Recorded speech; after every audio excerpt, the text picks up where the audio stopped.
We're back with another edition of Felons Talk, and today John Greschner is with us. He's going to tell us a little about his relationship with Mike Thompson, the uh, the big AB guy who what he One of do? the founders. One of the founders. Of the AB. He said, yeah. Yeah, he was. If you ever look at that picture, uh, it shows a whole bunch of the fellas.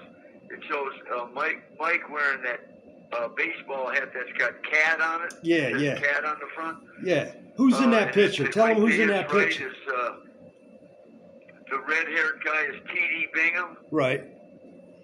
and you got other guys in there, Baby Kurt, and, all these other guys, right? Wendell Blue So, Norris. yeah, Wendell fucking, there's some controversy on him, but, What is it?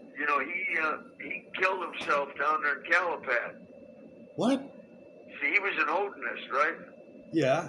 And the thing is,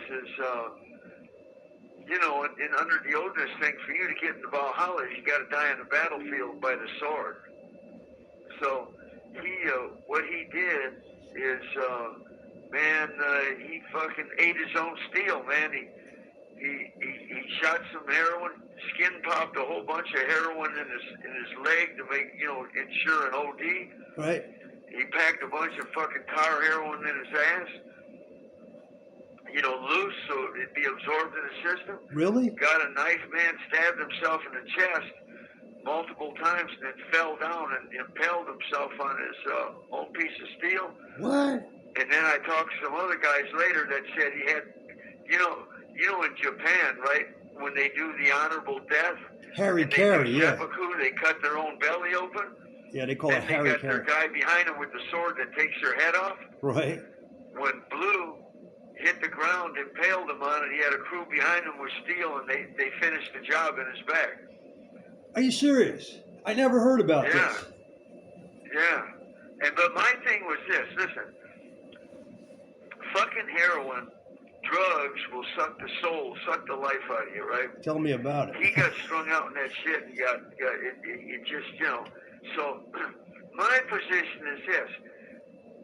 Listen, man, life is what it is. We all come to the planet to die. There's no exceptions. You're going to be here however long you're here, man. I guarantee you, people wake up today with great plans on what they're going to do, and 10 minutes later, they're dead. They never seen it coming, right? Absolutely.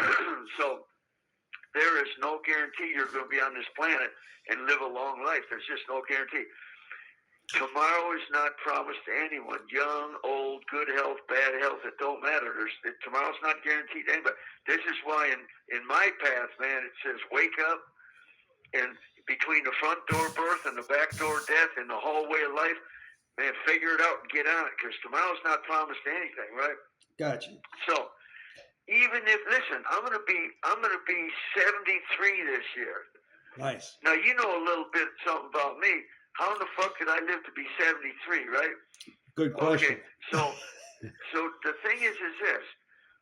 There's other things that I'm doing that apparently are pushing my longevity that I'm supposed to live, because when your karma's up, when those life winds are drawn up out of you, you're out of here.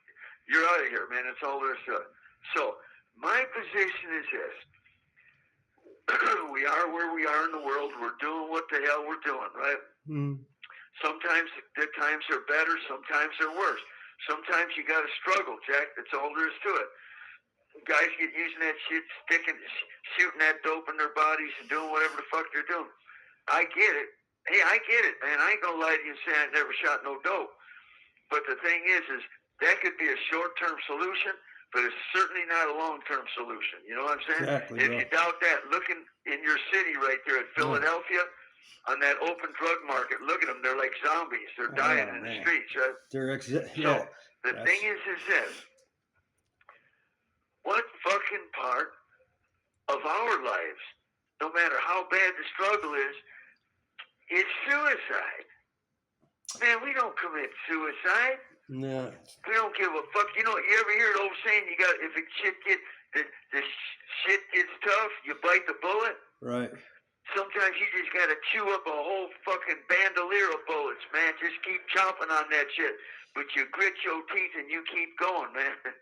So I tell people, man, listen, man, you got to plant your plant your flag, hold your ground, man. It's guns up, motherfucker.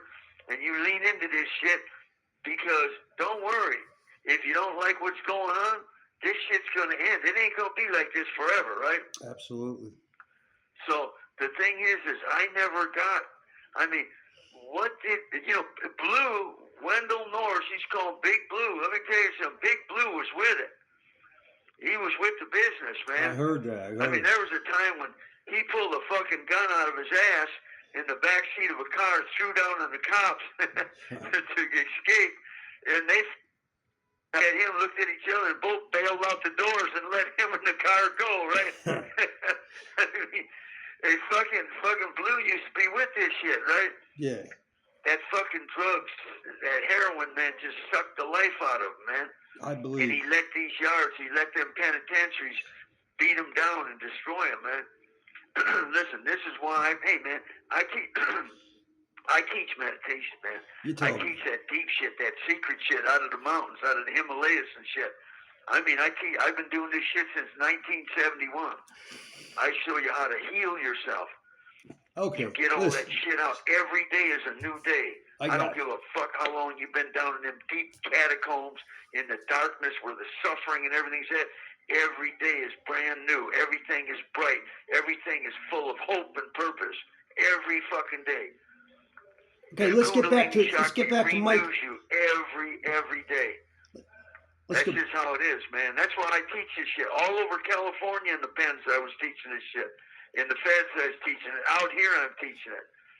Let's talk about Mike Thompson, bro. Do, right?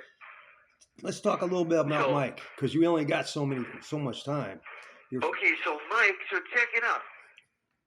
Mike, he did that film. Did you ever see the film where he's wearing that pirate patch?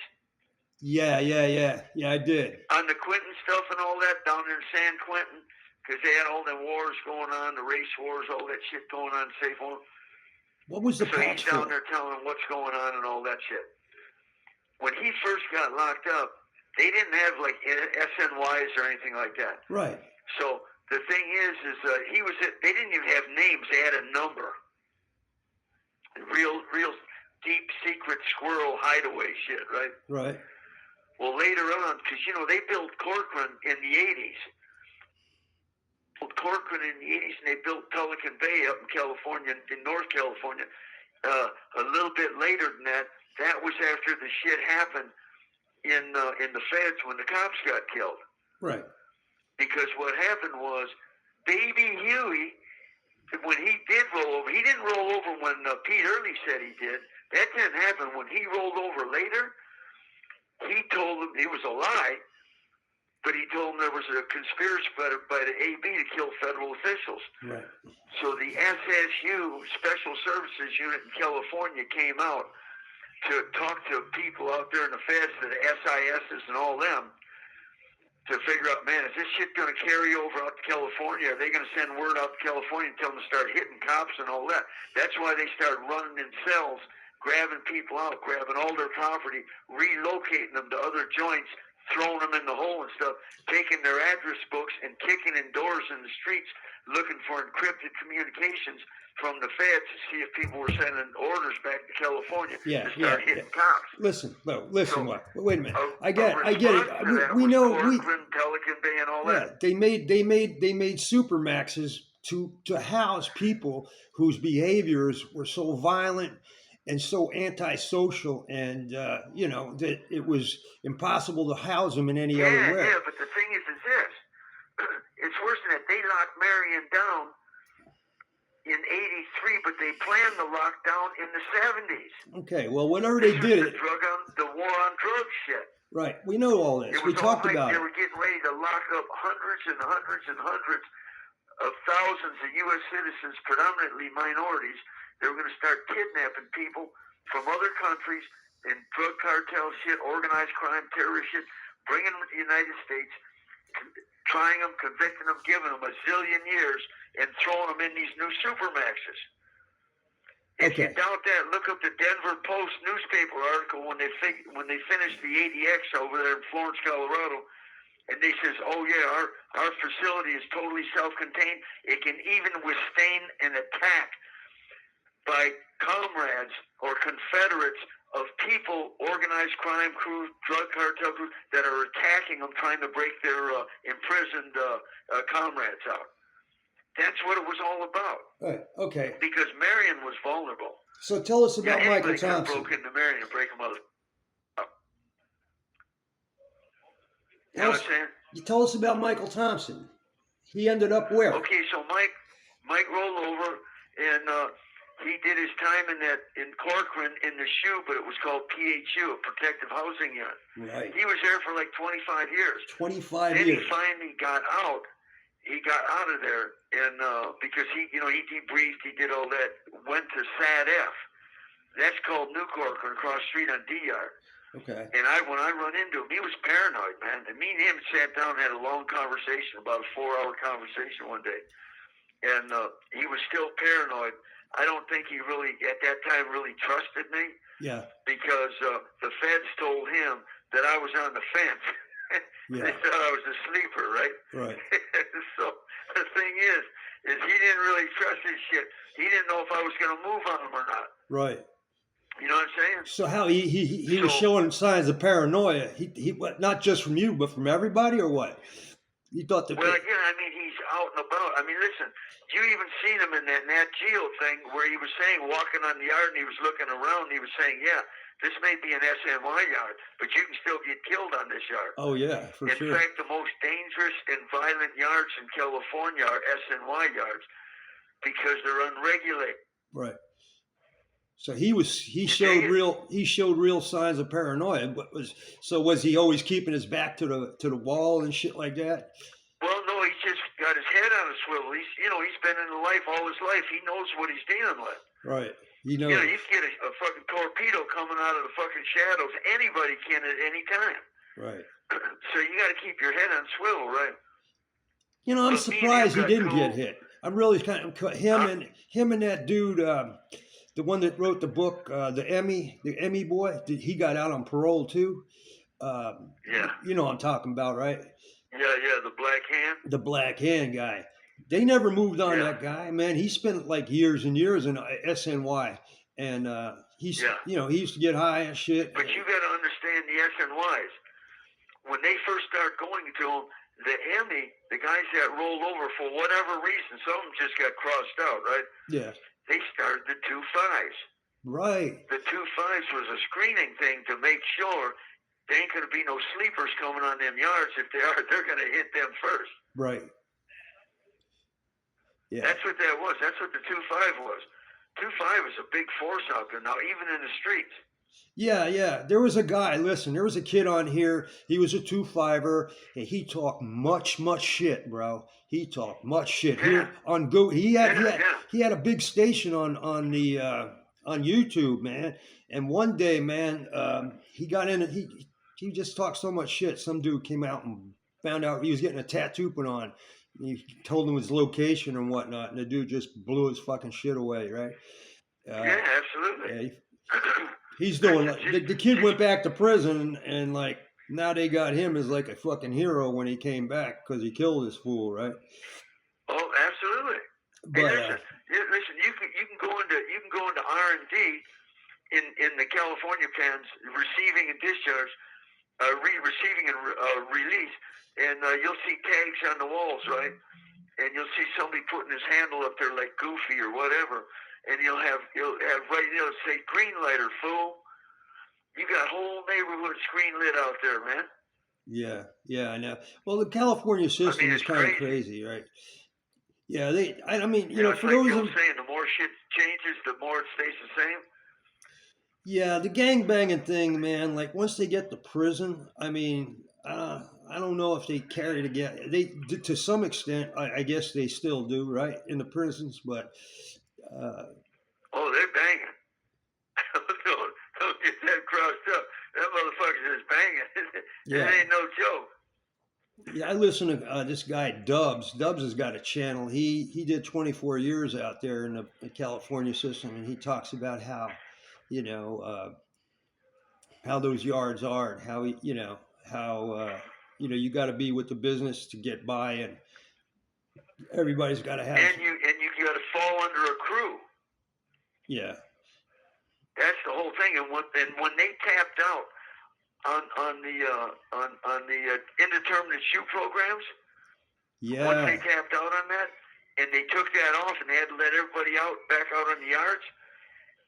Hey man, the brand got reconstituted. It did, didn't it? They're up and running again. Yeah, they say it's more violent than ever out there right now.